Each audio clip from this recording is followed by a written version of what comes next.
আসসালামু আলাইকুম। কবুতর যদি এমন ডিম বাচ্চা দেয়, লাভ তো বেশি হবেই। এটা দেখতেও কিন্তু অনেক বেশি ভালো লাগে। তো কবুতর কেমন ডিম বাচ্চা দিয়েছে নিশ্চয়ই আপনারা ভিডিওটা দেখলে সেটা বুঝতে পারবেন। এর আগেও নিশ্চয়ই আপনারা ভিডিও দেখেছিলেন। আর আজকে যদি ভিডিওটা দেখেন নিশ্চয়ই তফাৎটা বুঝতে পারবেন। আরেকটা গুরুত্বপূর্ণ বিষয় সেটা হচ্ছে যে এখানে যে কবুতরগুলো দেখতে পাচ্ছেন এগুলো কিন্তু লতাপাতা খাচ্ছে। আর এই প্রথমবার এটা আমার চোখে পড়ে। এর আগে কখনো দেখিনি যে কবুতর লতাপাতা খায়। তাই আমি আপনাদেরকে দেখালাম। আর এই ঘরে কিছু বালু সংগ্রহ করে রাখা হয়েছে। মূলত এই বালুগুলো রাখা হয়েছে বর্ষাকালে যখন কবুতরের ঘর ভিজে স্যাঁতস্যাঁতে হয় তখন ব্যবহার করার জন্য।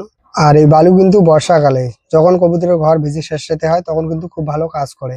আর একটা গুরুত্বপূর্ণ বিষয় নিয়ে আলোচনা করবো সেটা হচ্ছে যে কবুতরকে ফিড দেওয়া যাবে কিনা অনেকে কমেন্ট করেন, জানতে চান। তো সেটাও আপনারা এই ভিডিওর মাধ্যমে জানতে পারবেন। এছাড়াও আজকে আমি আপনাদেরকে এক মাসের ফাইনাল হিসেবটা দেবো, যেহেতু মাসটা শেষ। তো এক মাসে কত জোড়া কবুতরের বাচ্চা পেলাম তো সেটা আমি আপনাদেরকে দেবো।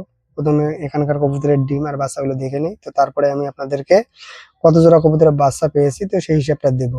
তো এখানে কিছু ছোট বড় বাচ্চা আছে, তো যেগুলো বিক্রির উপযোগী হয়েছে মূলত এই বাচ্চাগুলো ধরে এক মাসের ফাইনাল হিসেবে আমি আপনাদেরকে দেবো। অলরেডি 20 জোড়া কবুতরের বাচ্চা বিক্রি করা হয়েছে। আর প্রতি জোড়া কবুতরের বাচ্চা বিক্রি করা হয়েছে 350 টাকা করে। যদিও এই মাসে কবুতর থেকে একটু কম বাচ্চা পেয়েছি, কিন্তু দাম বেশি থাকায় লাভটা কিন্তু গত মাসগুলোর মতোই হবে, খুব একটা বেশি হেরফের হবে না। আর এখানে কিছু কবুতরের বাচ্চা আছে যেগুলো মাংসের জন্য রেডি হয়েছে। চাইলে আমাদের এখানে কালকে হাট আছে, নিয়ে গিয়ে বিক্রি করতে পারতাম। তবে এক ভাই অর্ডার করেছে একটু বড় করে দিতে হবে।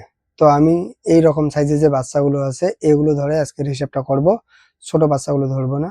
আর আমি আপনাদেরকে প্রতি মাসে কবুতর থেকে কত জোড়া বাচ্চা পাই, কত টাকার খাবার খায়, এই বাচ্চাগুলো বিক্রি করে কত টাকা লাভ হয়, এই হিসাবগুলো নিয়মিত কেন দেই, আসলে কবুতর পালন করে কবুতরের লাভ আছে কিনা সেটা জানার জন্য।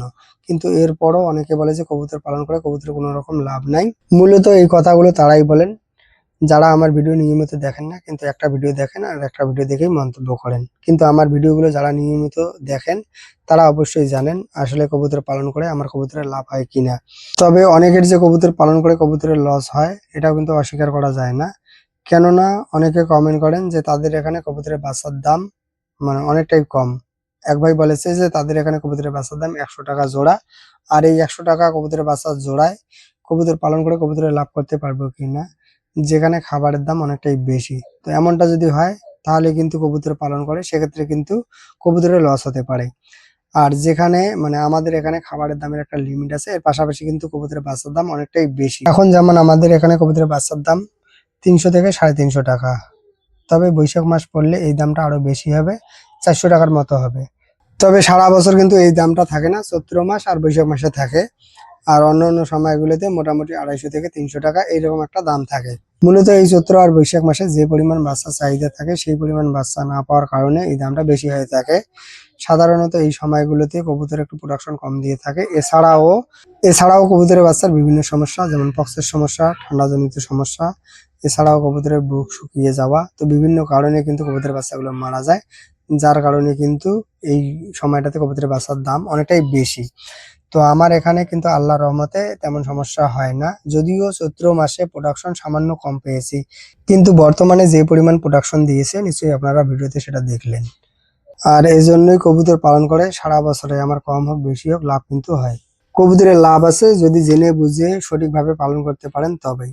তো এই বিষয়ে আমার চ্যানেলে অনেক ভিডিও দেওয়া আছে, চাইলে আপনারা সেই ভিডিওগুলো দেখে নিতে পারেন। তো কবুতরের বাচ্চার এক মাসের ফাইনাল হিসেবটা দেওয়ার আগে এক ভাই কমেন্ট করেছে যে কবুতরকে ফিড সোনালী ফিড বা ব্রয়লার ফিড গুলো যেগুলো হয় এগুলো দিতে পারবে কিনা। তো আমার পরামর্শ হচ্ছে না, এই ফিড যদি দেন তাহলে কিন্তু কবুতরের বিভিন্ন ধরনের সমস্যা হবে, যেমন কবুতর স্টক করবে, কবুতরের চর্বি হবে, কবুতর ডিম দিবে না, কবুতরের বিভিন্ন ধরনের সমস্যা হবে। কবুতর কিন্তু খিদে লাগলে ফিড খাবে। আমার এখানে হাঁসের বাচ্চাগুলোকে যে ফিড গুলো দেই অনেক সময় দেখি কবুতরগুলো ফিড গুলো খায়। তো এটা যখন খাবার পাবে না তখন অবশ্যই কবুতর ফিড খাবে। ফিডে যেহেতু প্রচুর পরিমাণে পুষ্টি থাকে, প্রোটিন থাকে, যে কারণে খুব তাড়াতাড়ি কবুতরের কিন্তু চর্বি হয়ে থাকে। তো এক ভাই এর আগে আমার এখান থেকে কবুতরের বাচ্চা নিয়েছিল, সেই কবুতর ডিম দেওয়া শুরু করেছে, বাচ্চা দেওয়া শুরু করেছে। আর এই কবুতরকে প্রচুর পরিমাণে ফিড দিয়েছে, যার ফলে কবুতর স্টক করেছে, মারা যাওয়া শুরু করেছে, কবুতরের বিভিন্ন সমস্যা হয়েছে। তো পরবর্তীতে আমার সঙ্গে যোগাযোগ করে সঠিক পরামর্শ দেই। তো আল্লাহর রহমতে বর্তমানে ঠিক আছে। যাই হোক, বিক্রি উপযোগী বাচ্চা পেলাম 9 জোড়া, টোটাল এক মাসে বাচ্চা পেলাম 29 জোড়া। আর এই 29 জোড়া কবুতরের বাচ্চার দাম হচ্ছে 10,000 টাকা। এখানে খাবার খরচ অর্ধেক আর লাভ অর্ধেক।